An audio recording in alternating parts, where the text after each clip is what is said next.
Remember, the best kind of anti-submarine warfare technique is to like, comment, and subscribe! Hello everyone who likes to live in a yellow submarine, or a submarine of any color. I am BorderWise, and welcome back to From the Depths. What makes a good craft? And today, we're on submarines, and this video should be pretty short because, quite frankly, the list of what makes a good submarine is pretty short, because submarines are already a pretty meta craft From the Depths. If your thing hides below the water, it is already immune, or at the very least resistant, to most weapons that are in the game, or most configurations of weapons for that matter. So, just running through the list, simple weapons, pretty much none of these are particularly good against anything below the waterline, except if you put super cavitation shells in your case-mated guns. Or your custom ammo guns at the least. Cram cannons, pretty sucky against anything underwater except at point-blank range. Advanced cannons, super cav rounds, one of the few things that are good at it. Missiles, you have the torpedo configuration, but that has a lot of counters. Lasers, just generally suck against anything underwater unless they're right on top of it, and very strong. Particle cannons, the one thing that is like just reliably good against stuff underwater. Plasma, sucks against stuff underwater. Flamethrowers, unless you have a hell of a lot of oxidizers, also pretty sucky. So, most weapon categories struggle against underwater targets, which are submarines. And by the way, that is my definition for submarines in this video, is just something that, when it fights, is below the water. Or at least, mostly below the... or like, totally submerged, I would say, hence submersible. If it comes out of the water occasionally, that's fine, because real-life submarines did that as well. Speaking of, the Blackcurrant. We're going to be starting off looking at this thing. I know it's the biggest and scariest submarine in Neater, or at least it's supposed to be, and it is not a fruit, despite what the name might lead you to be. Now, let's get into the list. What makes a good submarine? Well, first of all, the most basic submarine counter is acoustic torpedoes. So, the Blackcurrant actually has some in the front. I, for some reason, thought it didn't. Thankfully, I was wrong. So here, what we've got here is a torpedo sonar-equipped thing, torpedo propeller at the back, ballast tank, signal processors, one turns, and, like, it goes kablooey. If you're relying on the water to keep you safe, torpedoes go ha-ha, and they blow you up anyway. So, one very important thing for any submarine to be considered like an effective submarine, it must be as torpedo-resistant as possible. Torpedo-proof, if you can possibly manage it. So, number of ways to accomplish that. Firstly is just speed, although the drag of water from the depths is something ridiculous, so speed is a lot harder to do than even on a surface craft, and especially a flying craft. Sonar resistance, so some materials have a lower sonar signature than others. Rubber is by far the thing that gives off the lowest sonar signature. You can see this for yourself testing with this visual thingy right here. So view the... where am I? Nope, that was wrong. That was wrong. Here's what we want to do. So, sonar detection range of this is pretty long, and when this thing dives onto the water, it gets even more so. So let's, what should we do here? Let's spawn in an Argonaut and see what happens. That was on my team, wasn't it? Hold on. I always do this. Why do I always do this? Let's spawn in something else. Let's spawn in a Javelin, just for giggles. So you see, when this dives, its sonar detection gets even bigger, about 9,000 meters. If we swap this Blackcurrant to alloy, which is going to ruin its buoyancy, by the way. By ruin its buoyancy, it's probably going to be too buoyant. You'll notice that the sonar signature off there, like on the side, has reduced considerably. This is because alloy is like very, well, not very, it is definitely more sonar resistant than metal. So let's just switch it back so you can see what I mean. So about just under 4,000, it is now just over 9,000. So it is actually weirdly enough a good idea to make your submarine out of alloy. But if you make at least the outer surface out of rubber, let me show you what happens here. The sonar signature is basically non-existent. I think this thing is that, yep, it drops down to about 2,000 meters, and this is a big submarine. Did it really not do all that? Aha! It's got a lot of deck. Wow, I didn't realize the blackcurrant was this heavily decoed. But anyway, so reduced sonar signature, decoys, of course. The blackcurrant has some nice chunky decoys on a stick. I've never really used these that much. I've never found them particularly helpful, but then again, I don't know, people seem to like them and they seem to work well enough, so like go for these if you want. Decoys, interceptors. It has a whole bunch of torpedo interceptors. Like willy-nilly. This is... Yep, this is the one. Lots of fins on it, nice and maneuverable. I'm gonna switch all the... I'm gonna switch all that rubber back to metal, because otherwise it's gonna be hard to see inside our friend here. Aha! Target destroyed. Spawn in a bulwark, so we can see those anti-torp measures work. Yay, big missiles. Okay, so there's that, interceptors, decoys, and emergency jumping. Like, it is possible to make a submarine that, when it detects a torpedo getting too close, it essentially pitches up and vaults out of the water. You can use breadboard, ACBs, AI behavior for that, but that, like, if you don't want to get hit by torpedoes at all, jumping out of the water, even temporarily, and causing them to lose track of you, that can work pretty damn well. Oh, gods, where am I? That looks like... That's a torpedo. Okay. Aha! And here's the torpedo interceptors doing what they do best. I think the bulwark actually really struggles to hit underwater targets. I don't think those torps actually have decent ballast tanks. Ooh. Okay then. So, one other thing that the blackcurrant is actually doing pretty darn well. Let's turn the UI back on. Let's turn this off. Is dealing with both surface and below the surface, and above surface targets. So, default armament for a submarine is missiles and torpedoes, and that usually does the trick. You really don't want a submarine that just one, because submarines are a lot like ships, which we've covered before, in that they're kind of slow, so they're gonna have to be generalist. The blackcurrant at the moment is doing a whopping 20 meters per second. It is possible to make submarines a lot faster than this, of course, but generally speaking, anything that's fully immersed in water, especially considering how dense from the depths water is going to be a lot slower than anything on the surface, and especially anything flying. So, you're going to want to make them be able to fight off like a variety of threats, because on your strategic campaign map thing, this thing only moves at about 31 meters per second, which means that if it gets, say, a torpedo bomber after it, or even something that can't hit it at all, you want it to be able to deal with it effectively. So, one good way of doing that, which I keep forgetting to do, annoyingly, is to, like, I am planning to do this on submarines, is, like, you have masts and periscopes. So, under here, what we can do is something like this. This is very long. So this is like, you probably don't want to be as deep as the blackcurrant for stuff like this, but if you want above water detection, periscopes like this are actually quite handy. Let's see, what do we want here?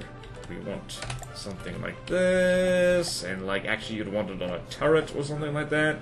Hold on a minute, you could do something like this, something like this, and for instance, rangefinder like that, maybe a 360 thing over here, maybe not that, maybe something that can't be tracked itself, so maybe an IR thing. Please don't lag from the depths, that's very naughty of you. Naughty, I say. Naughty, naughty, naughty.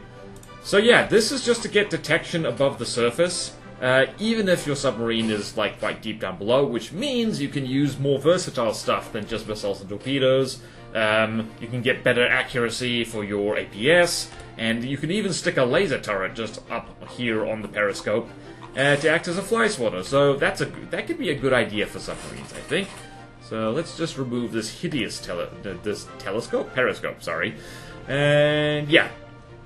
So Supercav, APS, pack and periscope detection, very helpful for ensuring that your submarine can deal with all kinds of stuff. Because what you really don't want is something like this to happen. You've got a submarine. You've got something coming in that cannot hit the submarine at all, but at the same time, the submarine can't hit it. So the submarine, the Blackcurrant's got some missiles on it. It's got some missile-y things, but I don't think it's ever going to be able to hit the Flying Squirrel with them. So that is a problem. And the Flying Squirrels are never going... Wow, it actually did manage to hit one of them. Deacon's Christmas.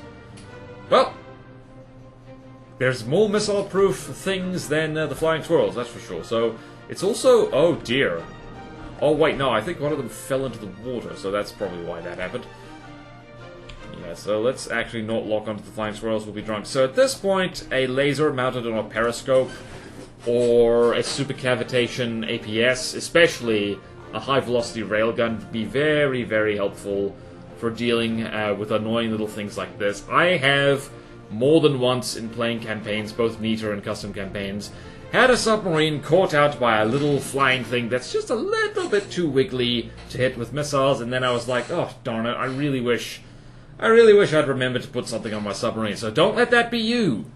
Have some kind of anti-air on your submarines, at the very least, even if it's a little laser thing on a piston that rises just when stuff is moving too quickly. So yeah. And speaking of, remember to have both fast torpedoes and slow torpedoes here. The Blackcurrant actually does a good job of this. So let's see, what's here? That's not the torpedo. Where is torpedo? It's got these big torpedoes in the front. It's got other torpedoes. I know it's got other torpedoes somewhere. It's got huge missiles as well. This thing is armed to the teeth. Oh, here they are. So you notice it has both medium size and large torpedoes. Is this large? This is large, yes. The reason for this is that large and huge torps are damn slow, and sometimes there is perfectly torpedoable targets, which are just a little bit too fast or a little bit too slow for your big torps to hit, so it is actually a good idea to have both medium and large. Or huge. I kind of recommend large instead. Large missiles are just generally better. They're just more bang for your buck. So yeah, there is that. And the final tip for a good submarine is completely optional, but I think it's pretty good. It's, well, it's this. Let me load in my own submarine here, which is actually a refit of something that I played through the Caravonian Rebellion with. You will notice that this thing, the name kind of gives it away, but you'll notice a few interesting things about this. For one, it's using custom props, not regular props. The original reason for this is because these actually have a lower sonar signature than regular propellers do, which means it's actually kind of helpful for helping your decoys do a better job. You also notice that it's made out of alloy, and you'll also notice that it has air rudders instead of regular rudders. So why is that? Why have I done this to this old thing? The reason being is that the whole thing of submarines getting caught out of position, that doesn't have to happen if you don't want it to, because one of the best ways to make a submarine is essentially to make an underwater plane and have it control its altitude with its pitch. So these props are breadboarded to pitch and yaw and roll and all that kind of stuff. And you'll notice this thing is now flying at about 94 meters per second.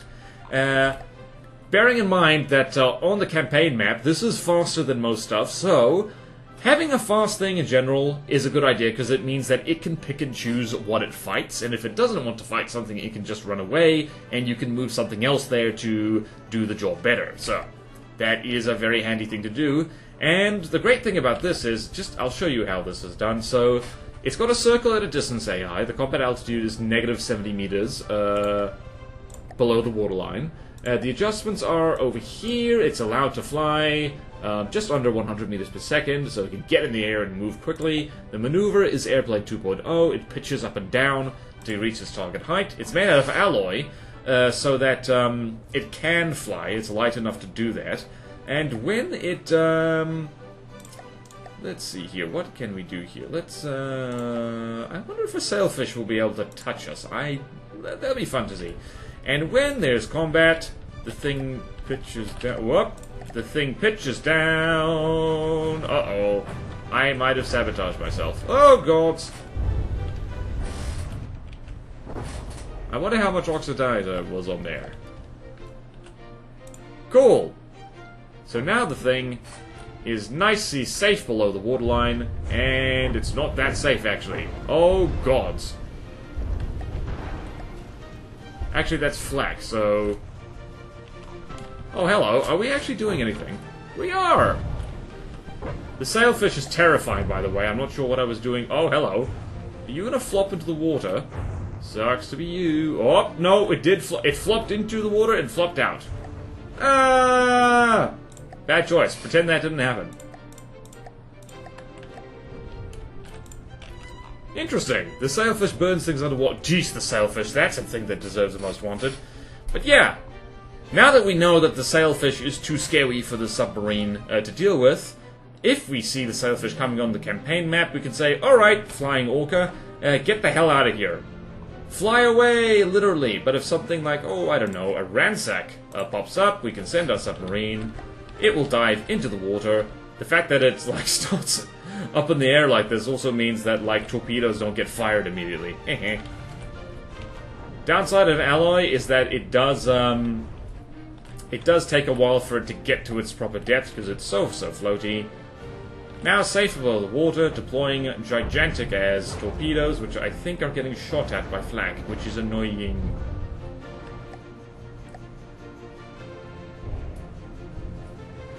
Whee!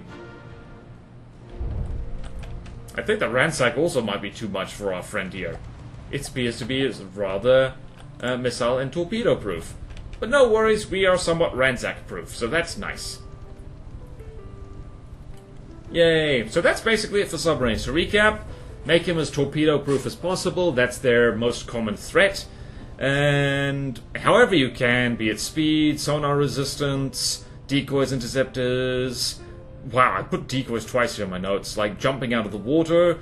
You should be nice and generalist, should be able to deal with things in the water, on the water, above the water, and small nippy things as well, as much as you can. And... this is a little bit cheesy, and I'd consider it optional, but I think it's a good idea for submarines, is just have them, well, at least, like, move on the surface out of combat, or even fly, because that way their map speed is actually pretty good, and it means that you can move them in and out of position as much as you like. Are we winning? We actually are winning. Hooray! Are we going to do... we have got to... wow. Okay, torpedoes did manage to hit this at some point. And this is another reason why fast torpedoes are a good idea as well as like big hefty ones. Because how fast are you moving, sir? Not that fast. But the Sea Whiz was actually managing to shoot the slow torps before it even managed to get in here. So, that just about does it for making a good submarine. Like I said, this is reasonably short list. Like nowhere near as long as how to make a decent ship. Because making good ships is actually kind of hard. If your submarine is below the water, you've probably made... that's a very good start. You have probably done it. You're well on your way to making a good sub. So, thank you all so much for watching. Please like, comment, and subscribe if you want to see more videos like this. Support me on Patreon or YouTube membership if you like. It really helps, and there's fun perks in it for you. Like, at the lowest tier, access to a Patreon exclusive Discord. We can hang out with me and other cool people. We can talk about submarines. We can talk about flying submarines or not flying submarines. And at the highest tier, I'll even build stuff for you or do art for you.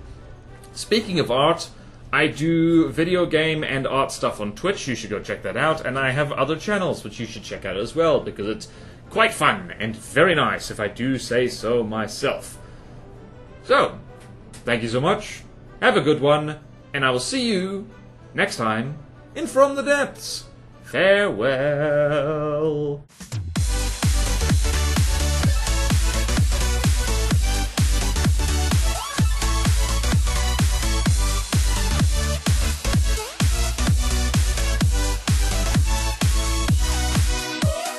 We all fly in a yellow submarine, a yellow submarine, a yellow submarine.